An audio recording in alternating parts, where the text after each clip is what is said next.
pessoal, beleza? Tudo bem? Estamos começando mais uma Hora do Esporte aqui na WTV. Você deve estar achando assim, ué, eu tô vendo um repeteco do ano passado aqui. Não, na verdade você não está. É que, na verdade, tem duas coisas que aconteceram aqui. Primeiro que o Igor está aqui conosco novamente. Tudo bem, Igor? Vitone, beleza? Tranquilo. Tranquilo, e você? E aí, rapaziada, Opa. Tranquilo. Então, o Igor tá aqui para comentar de novo, voltou para nossa equipe, que já estava pelos bastidores aí e veio fazer companhia aqui para mim, que estou substituindo o Gilberto. O Gilberto que passou por um problema muito sério, ele vai ter que fazer uma operação. Ixi. É um negócio assim, porque ele teve um problema estomacal muito grande, parece que zoou tudo assim. Não, brincadeira, ele vai fazer uma cirurgia de pedra na vesícula. Ele já tava zoado, já que ele tomou um rolo aí, bateu a bunda. Nossa, ficou difícil, realmente tenso. Então a gente pega as... Até pra sentar ele tava zoado. Tava zoado, ele viu, foi numa reunião aqui, ficou em pé, porque não dava, né? O popô tava difícil, né? Mas tudo bem, Gilberto, a gente quer que você melhore logo para estar aqui. Então esse mês, provavelmente, estaremos nós dois aqui à frente da Hora do Esporte, trazendo para você um resumo aí, tudo que acontece na semana no esporte mundial. E vamos começar o programa então, Igor? Vamos aí, pode começar. Vamos lá. Então, ó, vamos falar então um pouco de Fórmula 1, começando, como sempre é tradicional aqui no programa, falar de Fórmula 1. Né? Então o Lito, né, o francês, leva a vaga disputada por Nasser, e Brasil pode ficar fora da Fórmula 1, pois é. O Brasil pode ficar sem representantes na próxima temporada da Fórmula 1 após o anúncio da aposentadoria do Felipe Massa, pois é. E o Nasser também, né? É o Nasser, né? Que é o Felipe Massa e o Felipe Nasser. Amiguinho ali, ó. Os caras não têm o mesmo nome. Que ele não tem uma presença garantida, né, na Sauber, e poderia se tornar o único brasileiro no grid, né? Mas isso virou uma incógnita. Então a Force India, que tinha o piloto entre os cotados, acabou optando pelo francês. Né? Aí foi o francês Esteban Ocon. Falei certo? É Ocon. Francês. Eu sempre tenho um problema falando desses caras, cara. Então, a informação é do comentarista Lito Cavalcante, né? A vaga na Force India, que o Felipe Nasser estava em disputa, foi preenchida pelo francês. É um piloto muito promissor e apadrinhado pela Mercedes, a fornecedora de motor para a Force India, né? E ela estava em débito com a Mercedes. Então, o que aconteceu... esse é o comentário do Sport TV, tá, gente? Para começar, o cara já é apadrinhado com a Mercedes. Isso daí já ajuda, já dá aquela força. E eu acho uma pena isso daí, né? Porque ficar sem brasileiro assim na Força é meio... Apesar que, Igor, eu vou falar uma coisa assim... Eu falo com meu pai, por exemplo, ele é muito fã de Fórmula 1, ele gosta muito de corrida, tanto que ele viaja todo ano para os Estados Unidos para ver a NASCAR. NASCAR que a gente vai trazer aqui no começo da temporada, inclusive ele vai lá ver a primeira corrida da temporada da NASCAR lá nos Estados Unidos, e a gente vai comentar aqui quando começar novamente a temporada. E ele diz o seguinte: Fórmula 1 perdeu a graça, porque é sempre os mesmos que ganham e tudo mais. Coisa. E isso só vem para tirar a graça da Fórmula 1 no Brasil, né? Você não ter um brasileiro representando na Fórmula 1, né? Uma coisa eu acredito que a Fórmula 1 tinha que passar por uma reforma, sabe?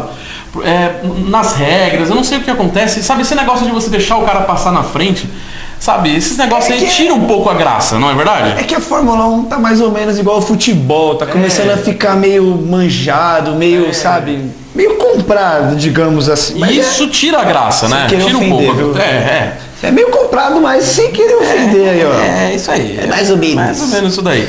Só bastando os números aqui, gente. O Ocon, assim, ó, mais ou menos o patrocínio que tem lá no motor, eu acho que são 16 milhões de dólares só de patrocínio.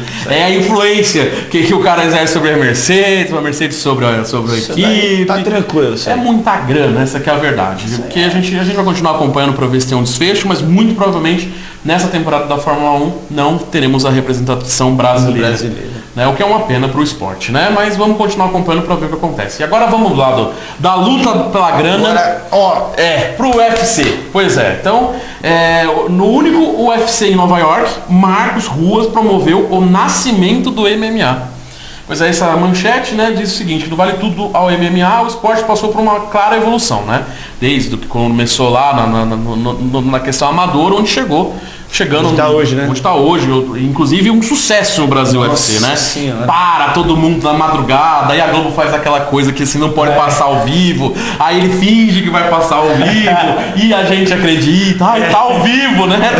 Enquanto os caras já tá sabendo que o maluco tá morto, né? Né? Os caras, não, nós estamos aqui ao vivo, atrás toda aquela coisa assim, é um negócio então Da disputa entre especialidades de uma determinada arte marcial, a modalidade tornou-se algo muito maior, né? Com atletas treinados, diversos estilos, dominantes, diferenças técnicas, né? Claro. Para que se chegasse ao ponto onde nós estamos hoje e tal, onde teve um papel de destaque nessa transição. Marco Antônio de Lima Ruas. Esse é o nome importantíssimo aí. Com o conceito de que se você quer socar e chutar, eu agarro. Se você quer agarrar, eu soco e chuto. Marcos Ruas deu os primeiros passos para que o MMA virasse o que é hoje. E no dia 7 de setembro de 1995, na única vez que o Ultimate realizou um evento no estado de Nova York, na cidade de Buffalo, o brasileiro promoveu o nascimento do MMA, como definiu também Campbell McLaren como co-fundador da organização. Neste sábado, o Ultimate volta a Nova York. Dessa vez, né, a cidade que leva o nome do estado. Nova York mesmo, a própria cidade de Nova York, não no estado apenas, né? Com um card recheado de férias, incluindo 3 disputas no cinturão do histórico Madison Square Garden, que inclusive no filme como é que é o nome daquele filme lá? Esse daí tem o Godzilla. Né? Explodiram o negócio lá, o Godzilla de 1990, também da década de 90 também, né? Então o famoso Madison Square Garden vai realizar o UFC 205. Isso daí, né? Todo mundo odeia o Chris. Pois é, é verdade. Então, porém, 21 anos antes, foi no Memorial Auditório que Ruas impressionou ao bater 3 adversários na mesma noite. Nossa. Nas 2 primeiras aparições, finalizações sobre Larry Kirton e Hamilton Pardwell. Na final do torneio, devastou Paul Valens com potentes chutes nas pernas que fizeram o rival desabar. E McLaren viu que não estava diante de um lutador qualquer. Ou seja, nós temos uma promessa para esse UFC 205 que vai acontecer na cidade de Nova York, no Madison Square Garden. Esses homens inglês é difícil, que a gente manja, mas se a primeira luta que foi o que abriu o UFC deixou toda essa história, todo esse legado. Imagina agora. Então agora que vai ser um negócio totalmente assim organizado. Essa luta promete e é o que a gente vai continuar acompanhando aí. E é legal ver isso daí, né? Com certeza. O crescimento. E antes da gente ir pro basquete, Igor, eu vou falar aqui sobre a bocha paralímpica. Pois é, a gente tem uma notícia aí, tá chegando um novo campeonato, né? Após a conquista da medalha de ouro na bocha, categoria BC3, nas Paralimpíadas, que nós acompanhamos aqui na WTV também, mas que foi muito pouco comentada no esporte, né? A Olimpíada foi um puta do evento, né? Todo mundo bem, daquela coisa e tudo mais. Aí o Temer foi vaiado, né? E a Globo tentando minimizar. Não, tá sendo vaiado em Palmas, né? Quem é que tá batendo palma naquele lugar? Né? Só ele mesmo, né? Palma é o famoso palma pra inglês ver, né? Não perdeu o trabalho. Mas as Paralimpíadas foram assim, muito pouco noticiadas, tudo mais. Claro, os canais fizeram, mas não teve toda aquela coisa, né? Na Olimpíada, né? Pois é, infelizmente. Porque foi muito mais animada para a Olimpíada. Foi mais raça, sabe? Eu acho que isso daí é uma palhaçada. Você vê o Bolt, o cara super carismático, monstro. Ele teve mais, como é que eu posso falar? Mais influência do que a Paralimpíada, mano. Isso daí é uma coisa que, sei lá, enfim. E aí o que acontece? Valoriza. O Brasil, né, que foi medalha de ouro nessa categoria bocha, categoria BC3, né? Fala bocha. Bocha. Isso. E como italiano, né? Mozzarella. Nossa, nem fala de comida, mano. Esse horário, né, já tá dando aquela fome, né? O pessoal tá comendo em casa assim, os caras estão lá com fome, eu tô aqui comendo. Basicamente isso, né? Então, essa que foi a categoria bocha na categoria BC3, que foi medalha de ouro nas Paralimpíadas do Rio de Janeiro. O esporte cresceu muito e a próxima competição ocorrerá em São Paulo, a Copa Brasil de Pares e Equipes. E é o que nós vamos acompanhar no VT agora. Olha lá. Na bocha, ganha quem lançar as bolas coloridas o mais perto possível da bola branca. Uma única jogada pode mudar o resultado do campeonato e, por isso, a concentração deve ser total. Esses atletas participam da 4ª Copa Brasil de Pares e Equipes de Bocha, competição oficial da Associação Nacional de Desporto para Deficientes, um dos torneios mais importantes do calendário nacional da modalidade. O momento marca uma conquista importante para o esporte adaptado. Essa é a primeira competição sediada no Centro de Treinamento Paralímpico Brasileiro, em São Paulo. O maior objetivo do centro de treinamento não é só gerar medalha, é que isso aqui seja um ninho, né, de desenvolvimento, de fomento do paradesporto, onde a gente tenha o maior número de pessoas praticando, tendo acesso a essa cultura do paradesporto, e não só pessoa com deficiência, principalmente as pessoas sem deficiência, para que tenham acesso ao CT e mude a sua concepção, a sua visão em relação à pessoa com deficiência física. Entre todos os esportes paralímpicos, a bocha é um dos mais inclusivos. Aqui, homens e mulheres competem lado a lado. E atletas com deficiências severas que não poderiam competir em outro esporte encontram nessa modalidade um espaço para desenvolver muitas habilidades.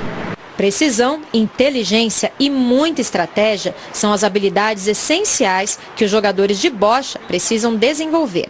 E tudo isso sobra no atleta Marcelo dos Santos. Ele foi medalhista de prata nos Jogos do Rio, numa campanha histórica da delegação brasileira de bocha, que também ganhou o ouro olímpico. Além da vitória no esporte, a bocha deu a Marcelo uma motivação de vida.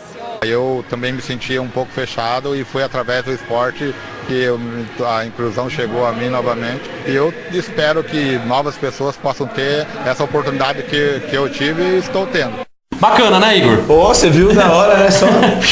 Tão bacana isso daí. Eu acho que a gente tem que estar sempre divulgando os esportes paralímpicos também. Claro. Porque, assim, não diminuindo os esportes comuns, mas eu acho que uma pessoa que já tem aquela problema de mobilidade, já tem uma certa deficiência, né?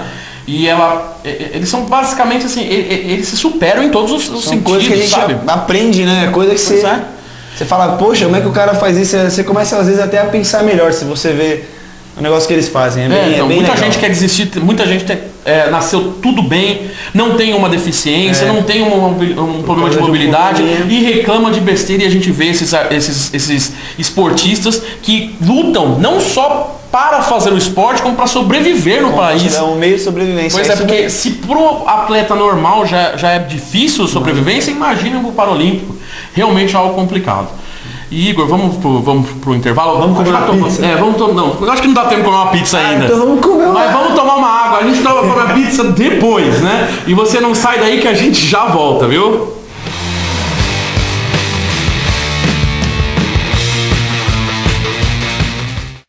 Sobreira Envelopamentos. Sua geladeira envelopada com aparência nova e um design mais atraente. O envelopamento é uma ótima solução para recuperar os seus eletrodomésticos. Diferentemente da pintura, é um processo onde se realiza o serviço sem sujeira e barulho, e o que é melhor, em poucas horas. Você também pode envelopar a sua máquina de lavar, o seu armário, o seu notebook, o box do seu banheiro, portas e muito mais. Entre em contato conosco pelo telefone ou o nosso WhatsApp. DDD 11 95855 0643. Sobreira Envelopamentos.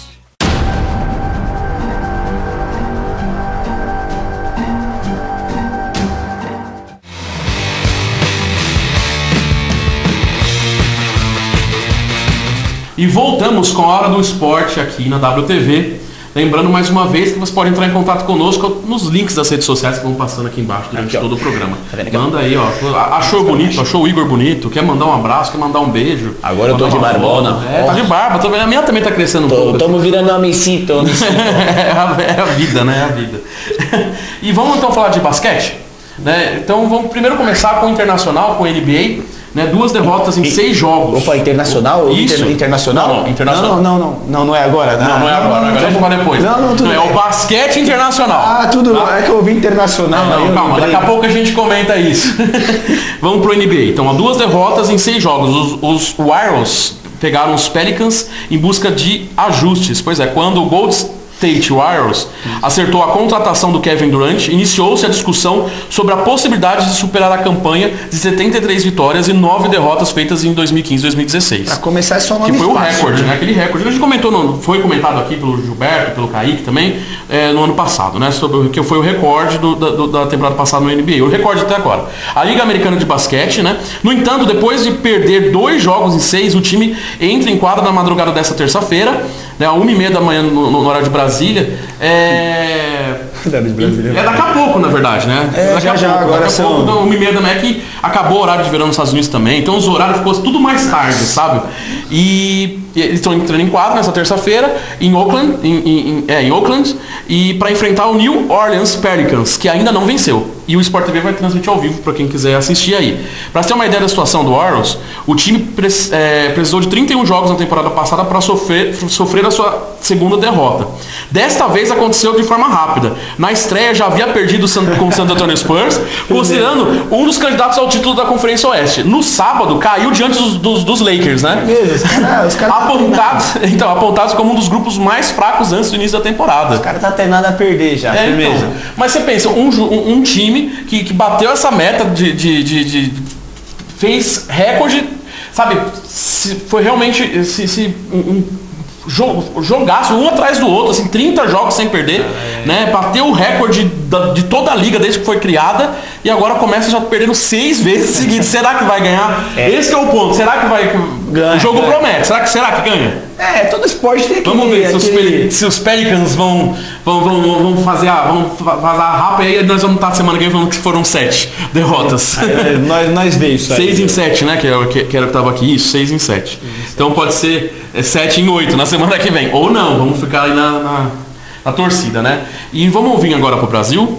Né? Basquete brasileiro começou nesse sábado, oficialmente, o novo Basquete Brasil, o NBB na sua 9ª edição. E o jogo, como é já de se esperar, é sempre entre os 2 finalistas da edição passada. Então, os 2 finalistas, lembrando que o Flamengo ganhou, só para variar, o Flamengo ganhou o NBB 8 e o vice, né, o que ficou em segundo foi o Bauru, e esse foi o jogo que aconteceu nesse sábado. Eu estive acompanhando, o Igor foi puta jogaço. Eu vou falar pra você, mas basqueteiro nenhum pode botar defeito no jogo que aconteceu lá. Firmeza. Pra começar, que são os 2 principais. São os times principais ali. O Bauru quase ganhou por pouco e começou bem. O jogo começou bem, né? O Flamengo parecia um pouco perdido e tudo mais no começo, só que depois do segundo quarto pra frente, segundo período pra frente, o Flamengo mudou um pouco a sua tática. Será que isso daí o Bauru estava muito fechado, eu percebi que essa defesa realmente, o Bauru estava muito nervoso. Eu percebi que o nervosismo tomou conta do Bauru, mas foi pau a pau, foi disputadíssimo, ponto a ponto, o jogo inteiro, tanto que teve 2 prorrogações, gente. 2 prorrogações, cara. O coração não aguenta. O coração não aguenta uma coisa dessa, porque no último segundo o cara lá ia marcava, pronto, empatou, prorrogação. A torcida, como é que devia estar? Nossa, e tava fervendo, porque o jogo foi em Bauru e o ginásio é conhecido como panela de pressão, mas nem toda a pressão foi para, infelizmente, não infelizmente ou felizmente, isso depende da torcida, mas o Bauru não levou essa de novo, então, digamos assim, perdeu, mas perdeu por pouco, viu? Então, perdeu com classe. Então o primeiro jogo do NBB foi um jogaço para mostrar que essa temporada vem realmente com um ótimo basquete, é o que a gente espera que aconteça nessa temporada do NBB. E eu vou abrir aqui, a gente tem aqui os próximos jogos nesse final de semana. Lembrando, então o Bauru e o Flamengo fechou com 100 contra 97 do Bauru. Né? Já aconteceu também na segunda-feira, foi ontem, o jogo entre Pinheiros e Vitória no Pinheiros, que foi 75-79. A gente não tem ainda todas as características do jogo aqui para falar, mas na semana a gente vai comentando. E lembrando que hoje já jogaram Minas e Caxias do Sul, Franca e Flamengo. E deixa eu ver, nós estamos, se você estiver assistindo a edição das 8h30, ainda deve estar rolando o jogo entre Pinheiros e Basquete Cearense. Não, peraí. Dia 8, não, deve estar rolando agora Bauru e Macaé. Aí na terça-feira, na quarta-feira, que é amanhã, vai estar rolando Pinheiros, Basquete Cearense, às 8 horas da noite. Então, que é o que a gente tem. E no final de semana, gente, a gente tem Minas contra o Vasco da Gama, o Vasco que entrou na liga novamente, né? Que ele é um time clássico e voltou para a primeira divisão. O Minas Brasília contra o Caxias do Sul e Franca contra o Macaé. É o que você acompanha nesse final de semana. No domingo tem Brasília contra Vasco da Gama. O novo time nessa liga, Campo Mourão com a Liga Sorocabana. E na segunda que vem a gente vai ter Mogi e Paulistano. Então, jogaço no final de semana aí. É jogo pra dedéu. E a gente vai estar cobrindo, viu, gente? Então, nessa temporada, nós vamos voltar a cobrir os jogos sempre que possível nos ginásios e vamos estar acompanhando tudo que rola no NBB na nossa nona edição. Vocês aí, ó, informadaços. É isso aí. E falando ainda sobre basquete, o Franca anuncia a contratação do pivô americano Steven Toloi para o NBB. Pois é, o Franca anunciou o jogador de 29 anos, que tem 2,3 metros. Pouquinho. Se ele viesse aqui, estaria quase trocando a lâmpada aqui já, né? E chega ao clube para completar o elenco que iniciará a campanha no Nacional no dia 8 de novembro. Já iniciou, iniciando agora. Verdade. Olha só, eu falando da tabela e agora que eu percebi que o cara já começou a estar jogando agora. Se duvidar, terminando o jogo, talvez. O Vitória está meio perdido. Meio perdido. O pessoal sabe que eu não sou muito assim, mas é emoção. E passando pelo surf um pouco, a Gangorra, os 5 brasileiros tentam ficar na elite, outros 5 lutam para subir, pois é. A gente tem aí, peraí que o roteiro deu um tiltzinho aqui. Aqui, ó. É, isso aí. Então, a gente tem o Igor... Você vai falar esse nome desse cara aqui? Wigoli. Wigoli. Gente, pô... Foi um apelido aí que eu acho que é melhor. Pupo, Jadson, Alejo e Alex estão ameaçados na elite, enquanto novas caras do Brazilian Storm se destacam na divisão de acesso, que é o Kies, né? Yes. E então a gente tem aí alguns nomes subindo, nós temos pessoas novas chegando, os novos Storm, então a gente tem aqui, ó, deixa eu ver. Então a gente tem ali esses nomes que eu falei, lutam enquanto isso, Ian Gouveia, Bino Lopes, Jesse Mendes, que são os novos, né, as novas sensações, estão na zona de classificação da divisão de acesso do surf. Lembrando que pode pintar essas caras novas brasileiras no circuito em 2017, que Thomas Herves e David Silva correm por fora. Ou seja, eles podem entrar aí de acordo com a movimentação de como...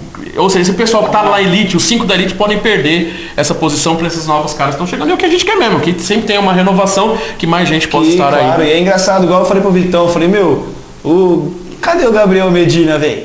Pois é. Por que o cara começou a perder? Qual foi? Mas a gente tem certeza que ele vai voltar aí. Um dia ele volta, né? E vamos pro futebol? Vamos pro futebol, que a gente não falou de futebol. Vamos lá pro Brasileirão da Série A primeiro, ó. O Ricardo valoriza a goleada do Tricolor em seu melhor jogo da moral. O técnico de São Paulo fala sobre a ótima atuação da equipe na vitória de 4-0. 4-0. Quanto? 4-0. Ô Vitão, mostra aqui, ó. No roteiro, aqui não sei se vai dar pra ver o roteiro aí, mas o Casca ainda deixou bem... 4-0. 4-0. Infelizmente não foi dessa vez que o Corinthians... Não é nada contra o Corinthians, mas... Tomou de 4, né? Como diz. Tem 4-0, moiado. E aí, Igor, o que você tem pra falar sobre essa goleada? Pra não falar outra coisa. Essa goleada serviu pra dar muita moral pro São Paulo, porque tava precisando, o time tava meio... Como é que eu posso falar? Não é desentusiasmado, não existe essa palavra, existe... Desentrosado. Tava desentrosado, tava muito pra baixo e tava começando a, perder um pouco o foco, digamos. Não sei como falar essa parte do São Paulo, que é boiado. E o Corinthians, não vou nem falar nada, porque isso daí é merecido mesmo. Os caras ganham um jogo e acham que nós é o Corinthians. Mentira, o Corinthians tá bem também. Só que não foi muito bem aqui, né? Tomou uma sova do São Paulo. Pra não falar outra coisa. E como é que vai ser? O que você acha que o Corinthians tem que fazer pra sair dessa situação? Então, o Corinthians tá numa fase muito difícil, né? Não está com um time ruim, mas só não tá conseguindo encaixar o jogo. Eu acho que o treinador devia tirar aquele... o Romero. Eu não gosto desse cara, eu não sei porque. Eu acho que ele joga, mas não joga. Ele joga quando ele quer. Ele não decidiu se ele é bom, se ele é ruim. Ele, ele não tá acrescentando muito e não tá acrescentando muita coisa. Então, pra mim, colocar um atacante mais disposto, tipo o Luca, o cara tem estrela, velho. Se ele entrar, ele pode decidir. E o resto do time do Corinthians é só se encaixar, entendeu? Foi mal aí que eu tô meio sem voz mesmo, não é? E em relação à tabela aí, Igor, abre a tabela aí e que a gente pode falar sobre os próximos jogos. Aí o Palmeiras tá em primeirão, né? Palmeiras aqui, ó. A tabelinha, vou falar até o 8º. Palmeiras em primeiro com 70 pontos, o Santos em segundo com 64, Flamengo em terceiro com 63, o Atlético Mineiro em quarto com 60 pontos, o Botafogo, revelação do Botafogo tá jogando, aquele moleque lá, Neilton, tá destruindo, ele tá em quinto com 55, o Atlético Paranaense em sexto com 51, o Corinthians em sétimo com 50, e o Grêmio em oitavo com 49. O resto é o Fluminense, Chapecoense, Ponte Preta. O São Paulo em 12º com 45 pontos. E temos aqui também uma coisa aqui, ó, internacional. Internacional tá meio em crise, viu? Tá meio? Renata Fernandes tá brava. Tá, eu fico imaginando que a Gauchada deve estar brava pra caramba, né? Claudinei, que assiste a gente, ele deve estar pé da vida, né? Ela deve estar um pouco brava. É que a gente não pode mostrar o que tá o objeto aqui do estúdio, senão a gente ia apanhar da torcida do Internacional. Mostrar o quê?